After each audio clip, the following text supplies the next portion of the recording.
aqui pelo algum tempo, mas devido a algumas dificuldades técnicas, não podemos transmitir a primeira parte do culto.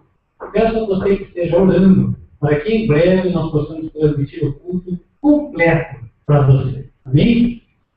Queridos, nós chegamos a um momento especial, que é um momento no qual nós vamos agradecer a Deus, não só por meio dos testemunhos, coisa que já fizemos aqui, mas também por meio das nossas contribuições, dos dízimos e das ofertas. Para você que nos assiste no YouTube, nós em seguida vamos te passar os dados de como você pode dizimar e ofertar. Então você pode tomar nota, pegue lá o papel e a caneta, porque depois de nós vermos aqui a passagem bíblica, nós vamos falar. Convido os queridos a abrirem comigo a Bíblia no livro de Gênesis. Livro de Gênesis, história de Abraão. Conta a história que o sobrinho de Ló, sobrinho de Abraão, Gil, chamava-se Ló, ele fez a sua moradia na cidade de Sodoma. Só que Sodoma, ela tinha sido levada cativa, ou ela tinha sido vencida na guerra, junto com outros 4 reinos. Assim, todos eles serviam a um rei chamado Quedorlaomer. E certo ano, eles se revoltaram e decidiram não mais pagar tributos para esse rei. Foi quando houve uma guerra, e nessa guerra Quedorlaomer não veio sozinho. Ele chamou outros 3 reinos para ajudá-lo, e essa guerra, portanto, é chamada na Bíblia de 4 reis contra 5. E contrariando a lógica, os 4 reis venceram os 5. Sodoma estava entre os 5, e aí os habitantes de Sodoma, incluindo a Ló, foram levados cativos. Neste contexto, nós chegamos ao ponto da história que vamos ler, está em Gênesis 14, a partir do verso 12. Também tomaram a Ló, que habitava em Sodoma, filho do irmão de Abrão, e sua fazenda, e foram-se. Então, veio um que escapara e contou a Abrão, o hebreu. Ele habitava junto aos carvalhais de Mamre, o Amorreu, irmão de Escol e irmão de Abner. Eles eram confederados de Abrão. Ouvindo, pois, Abrão que o seu irmão estava preso, armou os seus criados, nascidos em sua casa, 318, e os perseguiu até Dan. E dividiu-se contra eles de noite, ele e os seus criados, e os feriu. E os perseguiu até o mar, que fica à esquerda de Damasco. E tornou a trazer toda a fazenda, e tornou a trazer também a Ló, seu irmão, e a sua fazenda, e também as mulheres e o povo. E o rei de Sodoma saiu-lhes ao encontro, depois que voltou de ferir a Quedorlaomer e aos reis que estavam com ele, no vale de Sabé, que é o vale do rei. Melquisedeque, rei de Salim, trouxe pão e vinho. E este era sacerdote do Deus Altíssimo. E abençoou-o e disse: Bendito seja Abraão do Deus Altíssimo, o possuidor dos céus e da terra. E bendito seja o Deus Altíssimo que entregou os seus inimigos nas suas mãos. E deu-lhe o dízimo de tudo. E o rei de Sodoma disse a Abraão: Dá-me as minhas almas, e a fazenda eu tomo para ti. Abraão, porém, disse ao rei de Sodoma: Levantei minha mão aos céus, o Deus Altíssimo, o possuidor dos céus e da terra, e juro que desde um fio até a correia do sapato, não tomarei coisa alguma de tudo que é teu, para que não digas, eu enriqueci a Abraão.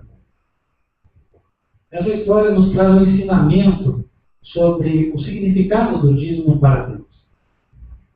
A Bíblia diz, em João 5, verso 39, que todas as Escrituras testificam de Jesus Cristo. Essa história não poderia ser diferente. Na história de cada um dos patriarcas, nós vemos representado o papel e a missão de Cristo. Neste caso, o papel de Cristo é representado por Abraão, afinal de contas, ele foi o libertador. Os cidadãos de Sodoma, incluindo a Ló, eles tinham sido levados cativos e tinham perdido as suas propriedades. Assim também ocorre no plano espiritual. Adão e Eva, nossos primeiros pais, cederam a Satanás e, por isso, foram levados cativos do pecado. Eles e todos os descendentes. Nós também. Só que Jesus veio até aqui e recomprou a humanidade, morrendo na cruz do Calvário. Sendo assim, ele trouxe a liberdade a todos nós. As palavras do rei de Sodoma, elas refletem o que uma pessoa sensata poderia dizer para Jesus. Senhor, já ganhei a minha alma, já basta, toma toda a riqueza para ti. Já tenho a vida eterna, que é o dom mais precioso.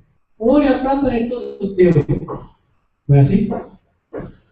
O que Abraão tinha feito? Olha o que Abraão fez com a riqueza. Com o direito, na lei da guerra, ele teria que ficar com 100% do que ele adquiriu. Não é verdade? Mas ele entrega 10% para Deus, na pessoa do sacerdote Melquisedeque. Então, 10% da renda vai para Deus, consagrado. E o restante, o que ele faz? Ele devolve para os cativos que ele libertou. Isso é o que acontece no plano espiritual.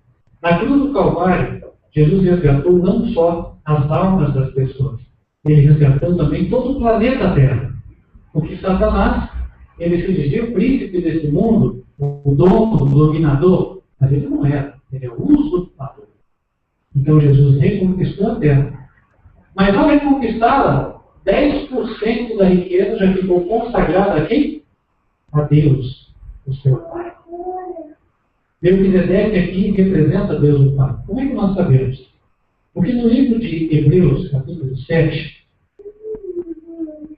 é dito que Melquisedeque, ele não tem pai e também não tem princípio de dias. Ora, até Jesus tem pai. Seu pai é Deus. Mas o único que não tem pai é Deus Pai. Vamos para Hebreus, capítulo 7, falando de Melquisedeque. A partir do verso 1. Porque este Melquisedeque, que era rei de Salém e sacerdote do Deus Altíssimo, verso 2, a quem também Abraão deu dízimo de tudo, e primeiramente ele, por interpretação, rei de justiça, e depois também rei de Salém, que é rei de paz, sem pai, sem mãe, sem genealogia, não tendo princípio de dias, nem fim de vida. Então, o que nós vemos aqui? Melquisedeque não tendo princípio de dias. Até Cristo, Filho de Deus, teve princípio de vidas. Porque em Miqueias 5:2, ele diz que as origens de Cristo vão desde os tempos antigos, desde os dias da eternidade. Aqui diz que ele não tem pai, não tem genealogia, não tem ascendência. Isso só pode ser Deus, o Pai. Então, voltando à história de Abraão, Melquisedeque era um exemplo, um tipo de Deus, o Pai. Abraão, o libertador, um tipo de Jesus Cristo. Abraão, naquela época, era ainda chamado Abraão, o nome foi mudado mais tarde. E Cristo, na pessoa de Abraão, tendo libertado a nós do pecado, reconquistou as riquezas da terra, mas já antes de nos devolver, consagrou 10% a Deus. Então, meus queridos, 10% da riqueza da terra já está consagrada a Deus. Já é dele. Portanto, ninguém dá dízimos. Nós devolvemos dízimos. Porque nós devolvemos o que já não era nosso. Era consagrado ao Senhor. Por direito, foi comprado com preço de sangue na cruz do Calvário. Então, meus queridos, hoje, reconhecendo que tudo pertence a Deus, o Senhor, nós podemos trazer os nossos dízimos e também as nossas ofertas de gratidão, aquelas que brotam do coração, para nós podermos abençoar a obra de Deus de salvar almas. E principalmente para você que está nos assistindo no YouTube, queria dizer que os dízimos e ofertas que entram neste ministério são usados hoje para atender a obra na África. Nós temos lá 25 irmãos, temos dezenas de obreiros, 25 mil irmãos, e nós temos dezenas de obreiros que trabalham, isso só em Moçambique. E além disso, o Ministério da Advertência Final está presente em vários outros países da África. Eu tenho feito pelo menos uma visita a cada ano naquele campo. Já estive não só em Moçambique, como também visitando nossos irmãos na Zâmbia, no Zimbábue e no Malawi. Existe também presença do Ministério em outros países, África do Sul, Suazilândia, etc. E também os dízimos e ofertas são usados para produzirmos publicações. Assim, você que tem interesse de fazer um trabalho evangelístico, pode ligar para nós e ter acesso a folhetos grátis. Ou seja, você também tem um retorno para você fazer o teu evangelismo. Você só nos ajuda com crédito, porque se pagarmos crédito para todos, aí não há caixa suficiente, o ministério é pequeno e as despesas são grandes. E também, quando há um recurso de sobra, nós investimos na divulgação do Evangelho, quer pela internet, quer pela televisão. Então, você, querido irmão, que está nos assistindo e se sente tocado a devolver o que é de Deus e entende que esse ministério faz a obra de Deus, dou para você agora os dados da conta para você depositar. Banco Itaú, agência 3863, conta 041 67, dígito 3. Essa é a conta de dígitos. Repetindo, Banco Itaú, agência 3863, conta 041 67, dígito 3.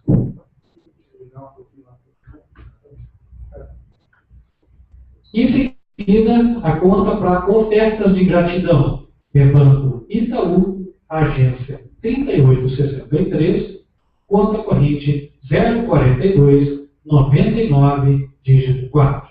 Repetindo, Banco Itaú, agência 3863, conta corrente 042 99, dígito 4.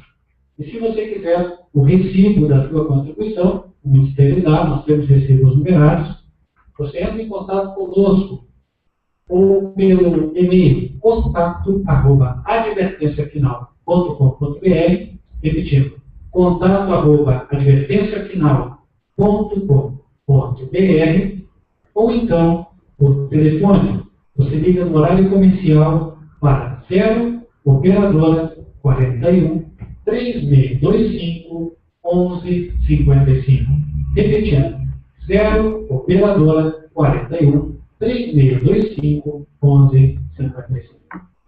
Nós vamos agora, meus queridos, os que estão aqui, ter a oportunidade de poder entregar os nossos dízimos e ofertas aqui na caixinha que nós temos ao fundo. Você que deseja, ao som da música, você pode se levantar e pode ir até lá. E já lembrando e adiantando, as músicas que usaremos daqui em diante são músicas das quais nós temos os direitos autorais. Assim, não haverá possibilidade de alegação de direitos autorais em cima daquilo que estamos fazendo aqui. Vamos nos levantar, ao som da música, todos podem.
Amém.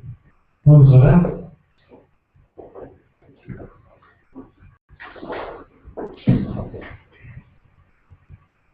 Senhor nosso Deus, queremos te agradecer, ó Pai, por tudo que o Senhor nos tem dado.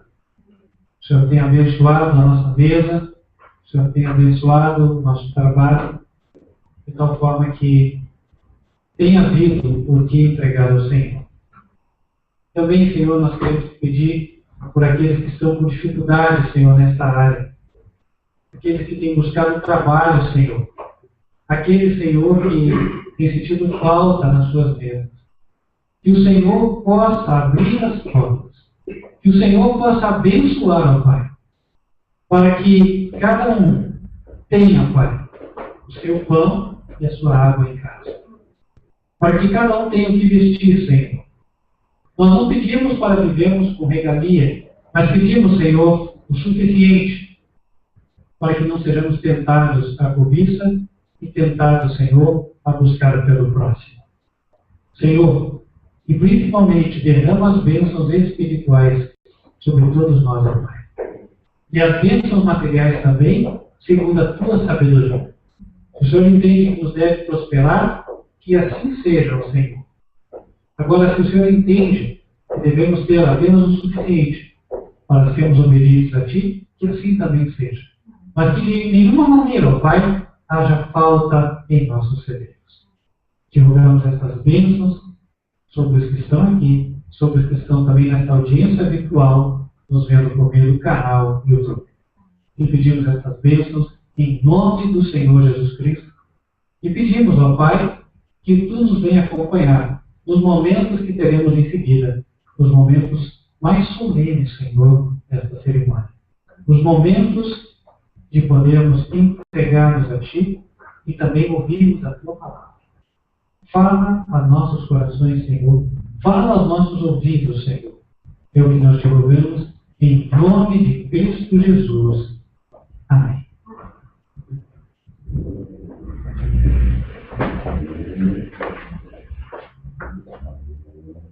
Antes de abrir a palavra nesta manhã, eu pedi ao Pedro que colocasse a faixa 12, por gentileza.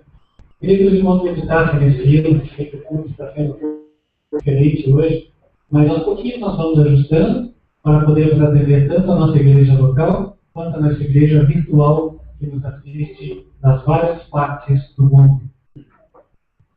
Queria que você meditasse na letra deste hino. É um hino que ele fala muito ao coração daquele que está passando por provas, daquele que está passando por dificuldade. Né? Deus vai mudar a nossa situação. Está ficando? Tem como nós colocarmos na caixa aqui? Não sei porque não está saindo. Tem o carro? O caso da câmera, eu acho. Peraí, deixa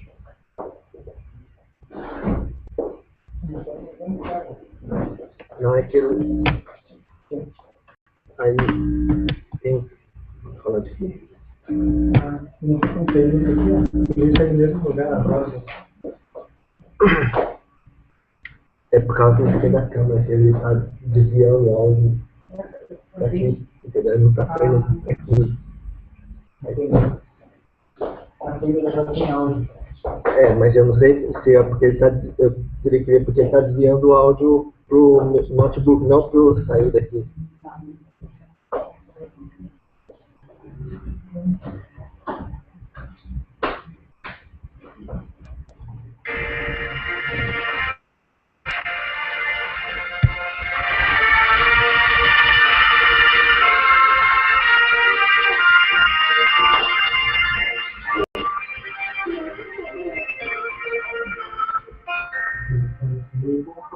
prova e tribulação, me sentia só, ninguém me dava a mão.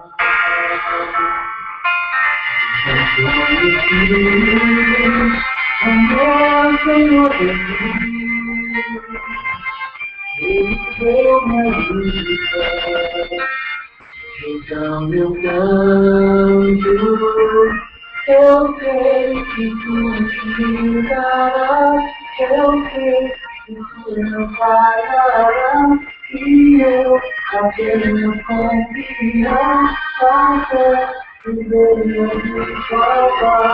Eu sei que tu me darás, eu sei que tu me pagarás, e eu apenas confiar, até que venha me salvar.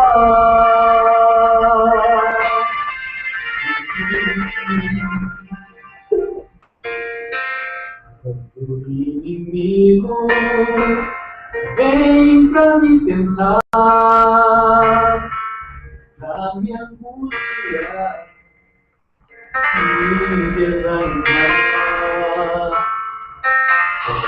Mas Jesus, Ele é meu Salvador, Ele deu minha vida.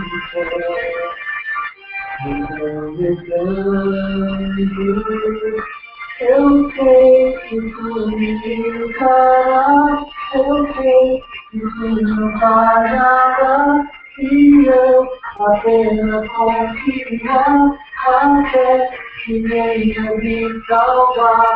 Eu sei que tu me darás, que tu me pagarás. Eu confio no meio de salvar.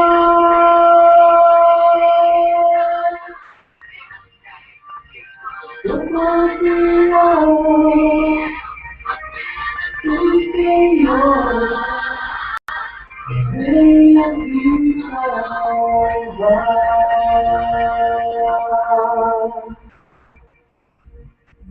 Amém. Você que está passando pela prova, irmão. Você aqui também está passando por dificuldade. Confie em Deus.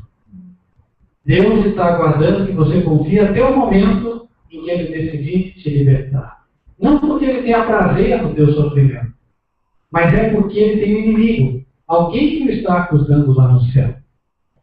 Satanás fala, ele lá não tem interesse em ti, não. O Senhor já vai desistir. Mas na medida que você persevera, os argumentos do inimigo são silenciados no céu e Deus se vê autorizado diante das outras criaturas a fazer aquilo que Ele precisa fazer por você. Talvez alguém replicasse dizendo, mas isso quer dizer que o diabo é mais poderoso do que Deus? De nenhuma maneira, meus queridos. De nenhuma maneira. Mas o que ocorre é, Deus, Ele age de forma que o seu proceder seja justificado diante do universo. É surpresa para você que Deus tenha que ser justificado? Bom, usar a palavra Deus tem que ser justificado parece até fora do contexto. Melhor é dizer que Deus, Ele se coloca na posição de ter que ser justificado para o bem do próprio governo do universo. Porque Ele quer que as criaturas o adorem e o sirvam, porque elas amam a Ele, e elas reconhecem que Ele é sábio e o seu governo é justo. Porque como as criaturas serviriam a Deus por amor, se elas não vissem justiça no seu governo? Não haveria como. É por essa razão que Deus, Ele se submete a ser avaliado pelas criaturas. No livro de Romanos, capítulo 3, no verso 4, Paulo, ele diz assim, segunda frase, seja sempre Deus verdadeiro e todo homem mentiroso, como está escrito, para que seja justificado em tuas palavras e venças quando fores julgado. O procedimento de Deus é avaliado pela consciência de cada ser humano. E vai chegar o dia em que todo joelho se dobrará diante do Senhor Jesus. Por quê? Porque todos reconhecerão, irmãos, que Deus foi justo nos seus caminhos. Bem? Então, se Deus não te respondeu na primeira hora que você pediu, há uma razão para isso. Mas Ele há de responder em breve. Bem? Queridos, a mensagem de hoje, ela surpreendeu até a mim quando o Senhor me deu. Mas Deus sempre tem um propósito quando Ele dá determinada mensagem. E eu aprendi a não discutir com Deus quando Ele dá a palavra. E na medida que o tempo passa, nós vamos entendendo melhor por que é que Ele deu determinada palavra, não? Hoje, irmãos, a mensagem ela tem um título. O título da mensagem é: não deixeis a vossa congregação. Não deixeis a vossa congregação. Vamos entender bem. Mas eu estou vendo que aqui está tudo errado. Eu estou vendo que aqui não se prega a palavra de Deus. É para eu não deixar a congregação? Irmão, você vai ver que a mensagem de hoje ela não entra neste contexto. Ela entra no contexto de: devo eu congregar-me com aqueles que andam em harmonia com a vontade de Deus? Devo eu congregar-me com aqueles que estão buscando a Deus assim como eu? Devo eu ir a esta igreja? A Bíblia tem resposta para isso. Eu falo assim porque, obviamente, meu querido, a tua consciência já é o juiz. Se você vê que está em algum local onde não se prega a palavra ou onde está-se em rebelião contra a palavra, ora, você mesmo já sabe o que fazer. Não é necessário eu dizer, não é verdade? Agora, se você tem consciência de que há um local onde as pessoas buscam obedecer a Deus e obedecem segundo aquilo que você lê pela Bíblia ser a verdade, não deveria ir você até lá? A Bíblia fala alguns exemplos sobre isso. Eu quero trazer aqui. Primeiro, quero trazer o exemplo do próprio Senhor Jesus. Nós vamos abrir em Salmos, capítulo 40. Salmos, capítulo 40.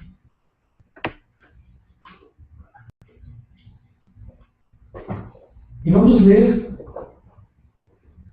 a partir do verso 6.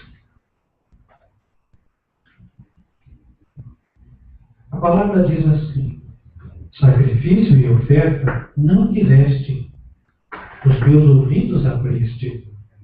O holocausto e expiação pelo pecado não reclamaste. Então disse: eis aqui venho, no rolo do livro está escrito de mim: deleito-me em fazer a tua vontade, ó Deus meu. Sim, a tua lei está dentro do meu coração. Ora, irmãos, de quem a Bíblia está falando? De Jesus.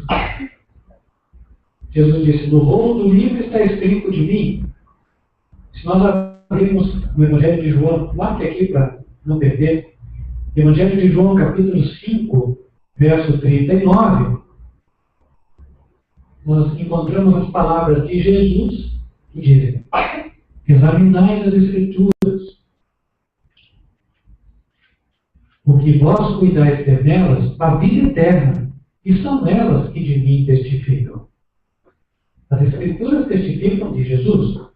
No Salmos 40, a pessoa que fala diz: no rolo do livro está escrito de mim. Então, é o próprio Jesus falando. Em seguida, ele diz que a lei está dentro do seu coração. Outra prova de que é o Senhor Jesus a pessoa que fala aqui. Obviamente, ela fala por meio do salmista, mas é o Espírito de Cristo que estava no salmista. Não vamos nos esquecer disso. Então, as palavras são de Cristo. E aí, em Salmos, capítulo 40, verso 10, ele diz assim: não me escondi a tua justiça dentro do meu coração. Apregoei a tua fidelidade e a tua salvação. Não me escondi da grande congregação a tua benignidade e a tua verdade. O que ele disse? Eu não escondi da tua congregação o quê? A tua benignidade e a tua verdade. Ele apregoou a verdade e a benignidade. Aonde ele apregoou? Na congregação. A congregação dos crentes, meus queridos, é o lugar onde a palavra de Deus é ministrada. E Jesus, ele ia até ali. No livro de Lucas, capítulo 4, a Bíblia fala que o costume de Jesus era ir à sinagoga. Lucas 4,16. Chegando a Nazaré, onde foi criado, entrou no dia de sábado, segundo o seu costume, na sinagoga, e levantou-se para ler. Então, ele ia para a sinagoga. A Bíblia não diz que ele era o pregador apontado para aquele dia, nada disso. Apenas diz que o costume dele era ir para a sinagoga. Coloco isso por quê? Alguém poderia pensar assim, não, Cristo ia para a igreja porque ele ia para pregar, afinal de contas ele era Cristo. Se não fosse para pregar, não precisava ir. Mas não é o que a Bíblia nos ensina. A Bíblia diz que Cristo ia como de costume à sinagoga. Fosse ele o pregador apontado ou não fosse, ele estava. Inclusive, nós chegamos a entender que é muito provável que ele não fosse o pregador apontado. Até porque os fariseus eram contrários a Jesus. E Jesus não estudou na escola dos fariseus. Jesus seria hoje uma pessoa que não fez o curso de teologia. Aí essa pessoa entra numa igreja grande. Dificilmente ela tem acesso ao público. Não é verdade? Então, queridos, Jesus nos deu um exemplo. Ir até a congregação. Porque na congregação há bênção. Porque na congregação a palavra é ministrada. Agora, quando nós estudamos o Apocalipse,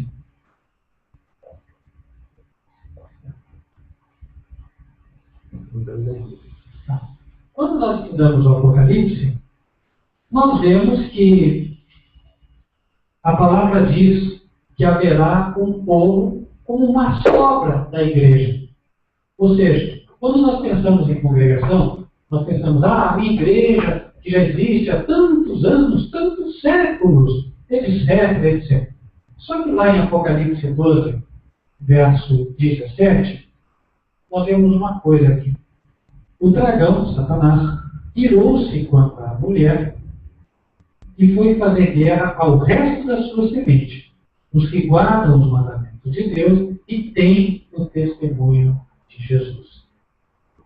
Tá bom. Aqui diz, o dragão, Satanás, se irou contra a mulher. Para quem já estudou muitas vezes as profecias bíblicas, é fácil entender. A mulher representa igreja. Se você está vendo pela primeira vez, anote, por favor, 2 Coríntios, capítulo 11, verso 1. Ali o apóstolo Paulo, ele fala que ele estava preparando os coríntios como se eles fossem a noiva de Cristo, como uma virgem pura para apresentá-los a Cristo. Aí ele comparou a igreja à mulher. Então aqui em Apocalipse, que fala do tempo do fim, obviamente, o tempo que nós vivemos, ele diz que haverá um resto da semente da mulher. A palavra é inconfundível, meus queridos. Por quê? Ora, se a mulher é a igreja, e eu penso na igreja, a reunião de todos os crentes, a congregação, a denominação, ou a soma das denominações cristãs evangélicas, quando eu vejo aqui resto da sua semente, resto é o que sobrou. A Bíblia chega a falar sobre resto como sendo remanescente. Ou seja, muitos ficaram de fora. Muitos saíram e ficou um pouco. Mas em que sentido saiu e em que sentido ficou? O sentido aqui é espiritual. A Bíblia não está dizendo que a igreja que tem lá 2.000 membros vão sair, quem sabe, 950 ou 1950 e sobrarem só 50, aí seria o resto. Não, não é isso. Ela, no próprio verso, ela já indica que a separação se dará por uma questão espiritual. O que ela diz aqui, no verso 17, que os que guardam os mandamentos de Deus e têm o testemunho de Jesus, esses são o resto da semente. Esses são remanescentes. Então, a divisão se deu por quê? Porque na igreja tinha o joio e tinha o trigo. Então foi separado o joio do trigo. Quem foi para o final e foi objeto da ira de Satanás é o trigo. Mas Jesus fala que o joio e o trigo cresceram juntos, não é assim? Então pode ser que você entre numa congregação e ali estão muitas pessoas. Diz o provérbio popular: quem vê cara, não vê coração. Mas Deus vê os corações. Os anjos de Deus observam que ali tem trigo e ali tem joio. Nós não conseguimos ver, mas os anjos veem. E o Apocalipse diz que dentro de algum tempo haverá uma separação. Por quê? Porque ficará o resto da semente. E essa palavra aqui de João, irmãos, ela não é nova, nem dentro do contexto bíblico.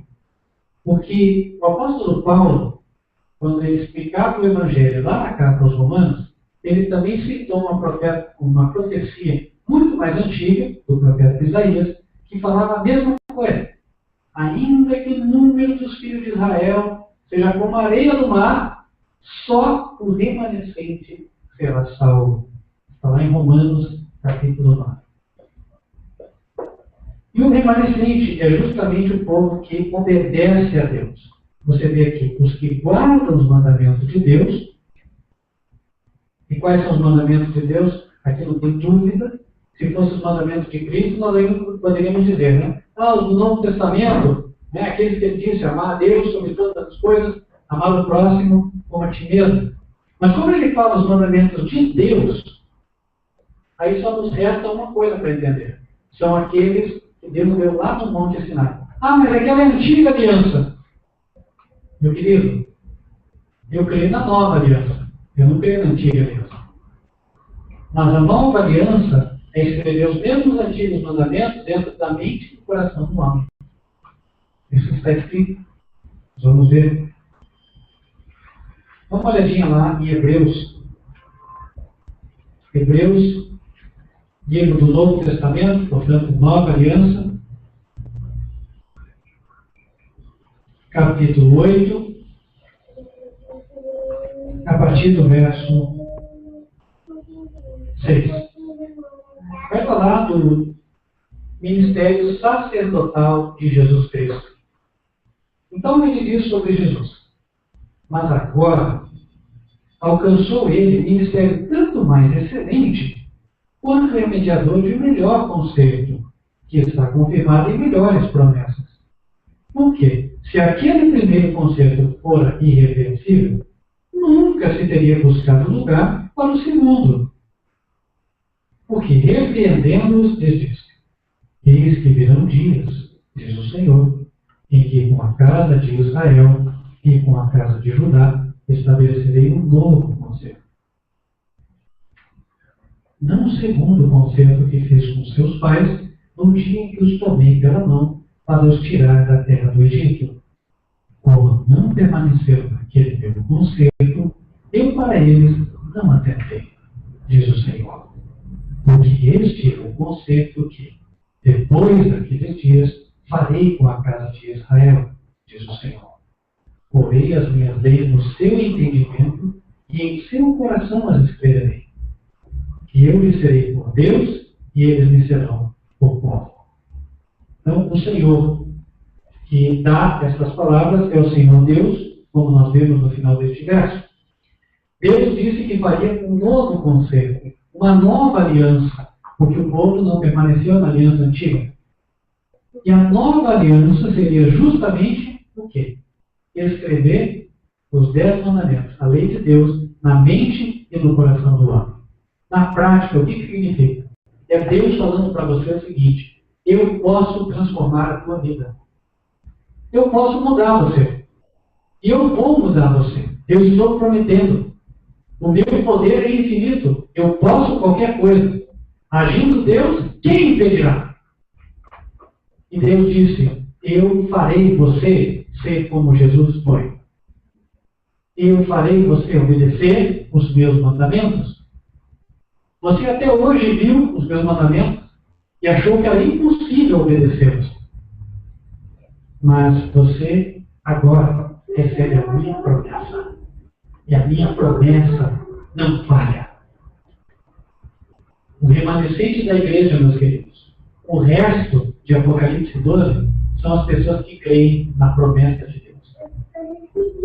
E elas estarão guardando os mandamentos de Deus.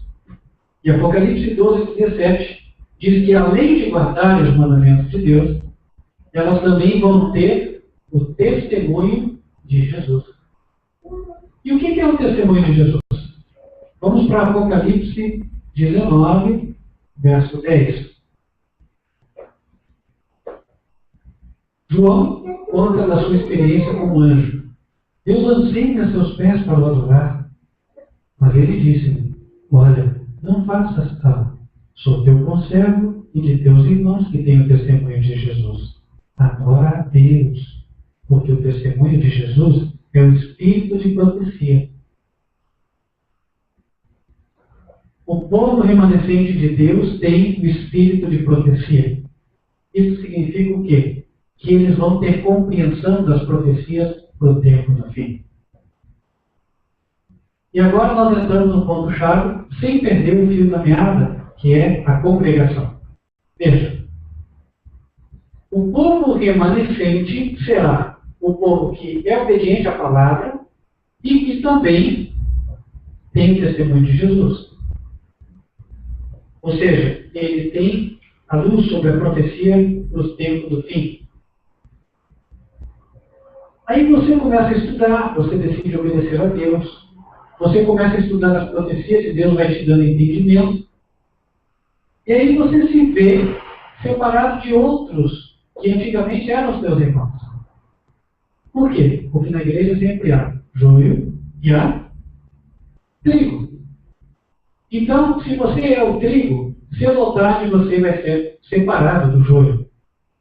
E agora, por um determinado momento, você se vê assim, sem chão. Para onde eu vou? A princípio eu pensava que em qualquer lugar eu poderia encontrar a Deus. Mas à medida que eu vou conhecendo a verdade, eu vejo que já não é bem assim. Não é em qualquer lugar. Porque quando eu vou compartilhar a minha fé, aquilo que eu aprendi pela Bíblia, as pessoas me rejeitam. As pessoas não querem. As pessoas me condenam. E agora? Para onde eu vou? E às vezes eu tenho peso de consciência até porque eu falo, puxa, mas essa pessoa aqui, meu amigo, era meu irmão há tantos anos. E agora me condena só porque eu creio na obediência à palavra. Eu creio que Deus vai me fazer obediente aos mandamentos. Eu creio que Deus vai me dar entendimento sobre as profecias para o fim. E agora? Aí, irmãos, nós temos recebido muitas perguntas. E dentro das perguntas existia a seguinte pergunta. Olha, será que se eu ficar só em casa estudando a minha Bíblia está bom? Dá para entender isso. Por quê? Porque quando você abraça a verdade de coração, vai transmitir a verdade, e os seus irmãos não recebem, pelo contrário, te condenam, você se sente isolado. E você não sabe para onde ir. Não é verdade? E agora? Para onde eu vou? Ora, a Bíblia está ensinando uma coisa a todos nós. É verdade que no tempo do fim haverá um remanescente. O remanescente é o que sobrou do cristianismo, do mundo cristão, do mundo evangélico, etc.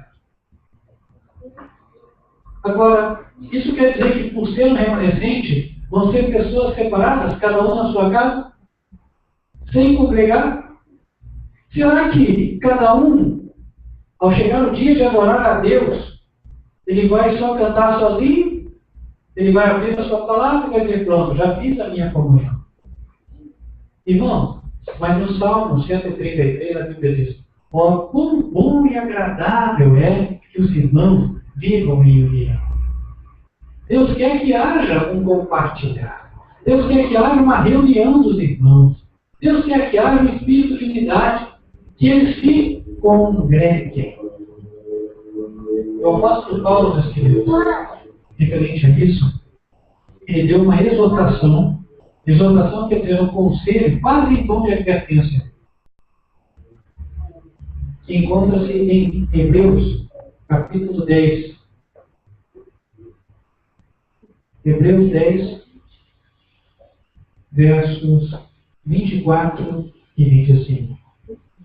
Ele diz assim: e consideremos-nos uns aos outros para nos estimularmos à caridade e às boas obras, não deixando a nossa congregação, como é costume de alguns. Antes, admoestando-nos uns aos outros, e tanto mais quanto vedes que vai se aproximando daquele dia. Essa situação que acabei de pintar aqui para os irmãos, esse quadro, era algo que o apóstolo Paulo já vivia naquela época, na igreja apostólica. As pessoas aceitavam o cristianismo, então elas deixaram de ir na sinagoga judaica. Por quê? Porque na sinagoga os crentes em Cristo não eram aceitos. E aí, dentre essas pessoas que deixavam a sinagoga, havia aquelas que se congregavam, então elas tinham a sua congregação, mas havia também aquelas que queriam ficar em casa. Falaram, não, agora eu fico em casa, faço meu culto a Deus, porque já tive decepção em uma igreja, vai que eu vou ter decepção ainda na outra igreja. Eu vi que na igreja todo mundo professa ser santo, mas está cheio de pecador ali. O apóstolo Paulo viu o perigo dessas almas. Porque ele sabia que pessoas juntas, elas são fortes. Pessoas cristãs juntas são mais fortes. Mas um cristão separado é mais facilmente vencido. Não é verdade?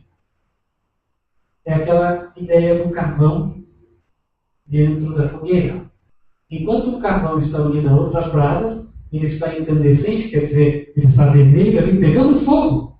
Mas, quando o carvão é tirado, o que acontece? Se apaga, se esfria e se apaga. E Deus não quer que isso aconteça conosco. Por isso, meus queridos, ele inspirou o apóstolo Paulo a dizer aos crentes daquela época: não deixem a nossa congregação. Você está congregando com a igreja apostólica, aquela igreja que saiu na época do judaísmo, porque o judaísmo não aceitava os cristãos. A igreja devia ser muito menor do que a sinagoga, porque os apóstolos eram fortes. Não pensemos nós que os apóstolos tinham o templo de Jerusalém à disposição. Não tinha. Aquele templo cheio de ouro, não é verdade? Aquele templo possivelmente confortável, segundo os padrões da época, cheio de membros. Não era assim.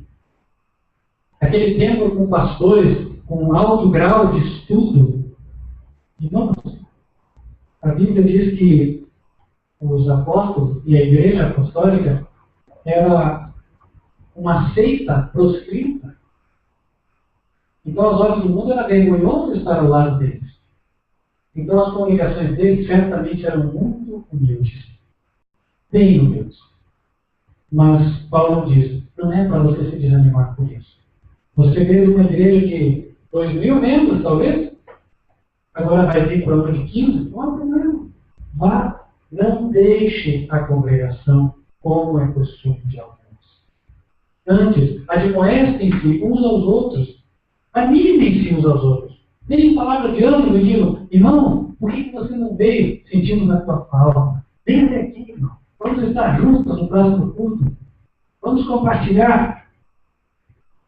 E assim, nós vamos estar fortes. Juntos, nós seremos fortes.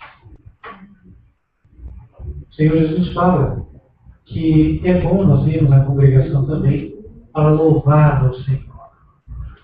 O louvor, meus queridos, posso dizer a vocês, ele é importante. Ele é tão importante quanto a oração é importante. Porque a Bíblia fala que quantas vezes Jesus cantava hinos, até o final da Santa Ceia, e ela diz, a aqui as palavras de Jesus em Salmos 22. E ela fala que Jesus, mesmo quando estava pregado na cruz, ele desejava estar na congregação e louvar a Deus. Vamos abrir em Salmos, capítulo 22. No verso 1, nós já vemos ali o que era a história do capítulo. As palavras: Deus meu, por que me desamparaste? Quem falou isso? Jesus, quando estava na cruz, no Calvário. E aí no verso 21, nós vemos a continuação das palavras que, creio, refletem o pensamento de Jesus naquele momento em que ele estava na cruz do Calvário. Salva-me da boca do leão. Sim, ouve-me desde as pontas dos unicórnios. Então declararei o teu nome aos meus irmãos. Louvar-te-ei no meio da congregação. Amém? Jesus, na cruz do Calvário, tinha um desejo, meus irmãos, um anseio. Ele queria estar no meio da congregação dos crentes, daqueles que tinham a mesma fé que ele. Ele queria louvar a Deus no meio da congregação. E por que, irmãos? Se o coração desejava isso, é porque ele se sentia bem louvando a Deus no meio da congregação. E é o que Deus quer que nós sintamos também, irmãos. Sabe, quando estamos louvando a Deus junto com a congregação, ele derrama o seu Espírito sobre nós. E esse Espírito do Senhor, ele nos acalenta, ele nos aquece, ele nos fortalece, nos anima.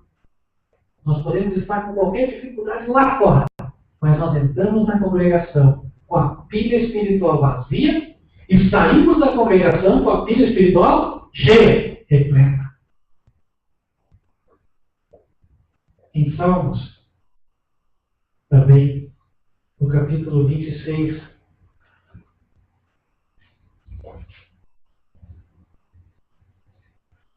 capítulo 81, 82, ele repete: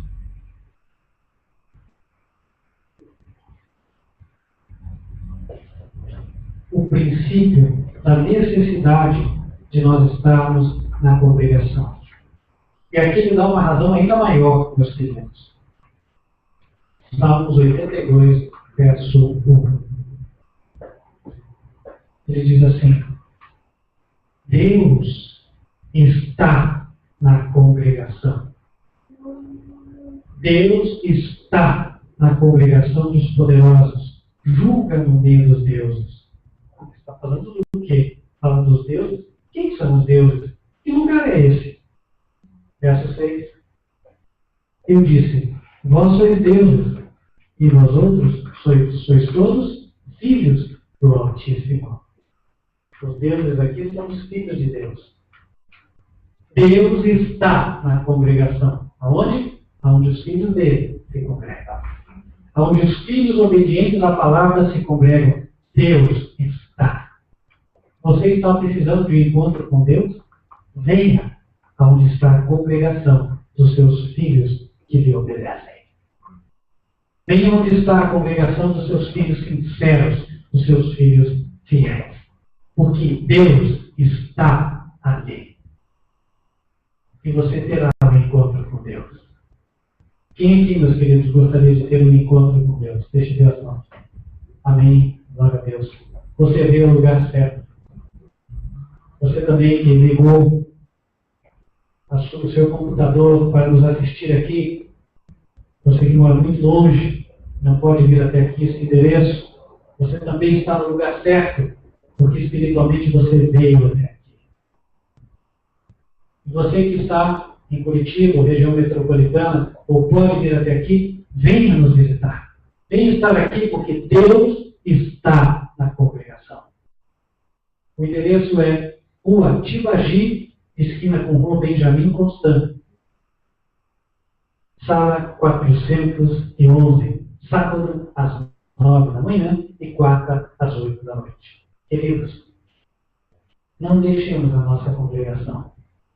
Ainda mais quando o tempo do fim se aproxima. O apóstolo Paulo chega a colocar isso, fala: filhos, eu sei que o fim está chegando. E na medida que o tempo passe, você admoeste mais ainda aquele que não vem. Hebreus 10, verso 25, nós já lemos, ele fala: admoestando-nos uns aos outros, e tanto mais quando vedes que vai se aproximando aquele dia. Irmãos, nós estamos vendo os meteoros caindo. Nós estamos vendo uma instabilidade dentro do Vaticano, que é considerado, portanto, como ícone quando se fala de cristianismo. Irmãos, coisas incomuns estão ocorrendo. Meteoros foram vistos no Rio de Janeiro e no Espírito Santo. E os pesquisadores, eles dizem que não sabem o que está acontecendo.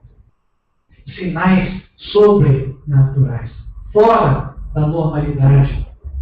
Nós vemos que o dia vai se aproximando, meus queridos. E na medida em que o dia vai se aproximando, nós precisamos insistir para as pessoas: venha congregar, venha conosco. Não deixe a congregação. Venha se encontrar com Deus, porque Ele vai dar poder para você. E Ele vai cumprir a promessa na tua vida. Amém? Quem gostaria de ver Deus cumprindo as suas promessas na sua vida? Amém. Convido a você que gostaria para que se una a mim com uma palavra de oração. Venha até Jesus e fale: Senhor, eu estou esperando há tanto tempo a tua promessa. Senhor, eu estou lutando, Senhor. Por vezes não é fácil. Mas o Senhor disse que vai me dar. Eu quero. O Senhor disse que está na congregação. E eu quero vir à congregação. E quero que o Senhor cumpra a tua promessa na minha vida. Mas lembre-se, querido, a primeira promessa que Ele vai cumprir é te transformar em uma pessoa semelhante a Jesus. Uma pessoa obediente. Então, você que deseja, entre aqui, nós vamos orar. Vamos orar diante do altar que representa a presença do Senhor Jesus. Não tenha medo, não tenha vergonha. Venha até aqui. Vamos orar.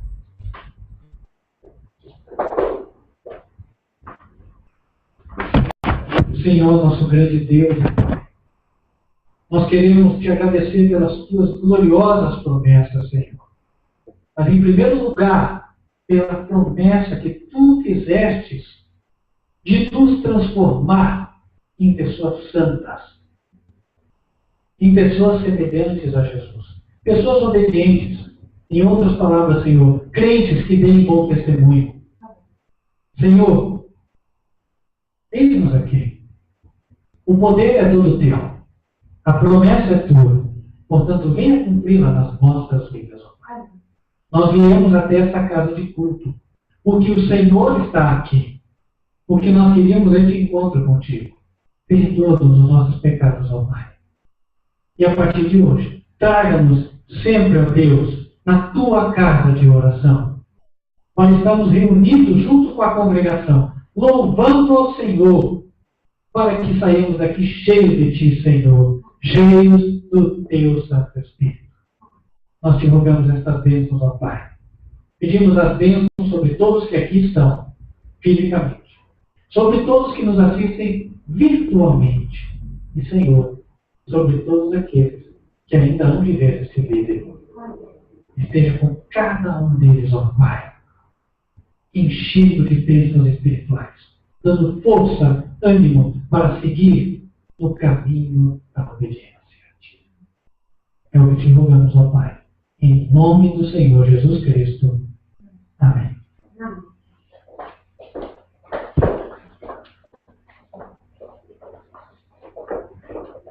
Vamos encerrar a nossa transmissão por agora. Pedimos a você que nos assiste pelo YouTube para ter um pouco de paciência. E se você desejar também, coopere com um projeto que nós temos de ter o teclado da igreja para que nós possamos produzir a nossa própria música aqui e não dependamos, ou seja, não fiquemos impedidos de transmitir o culto 100% para você. Porque quando transmitimos via YouTube, pela lei, nós não podemos usar o playback. Por essa razão, temos que fazer a nossa própria música.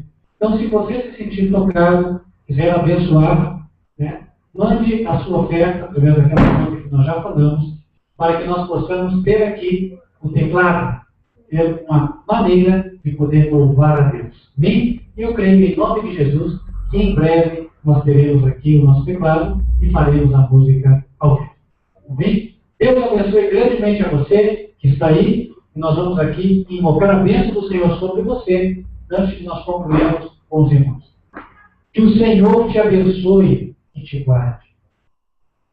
Que o Senhor faça resplandecer o seu rosto sobre ti e de ti tenha misericórdia. Que o Senhor levante sobre ti o seu rosto e te dê a paz. Amém. Amém. Nós vamos encerrando a transmissão do YouTube e aqui ainda teremos o hino final. Até a próxima.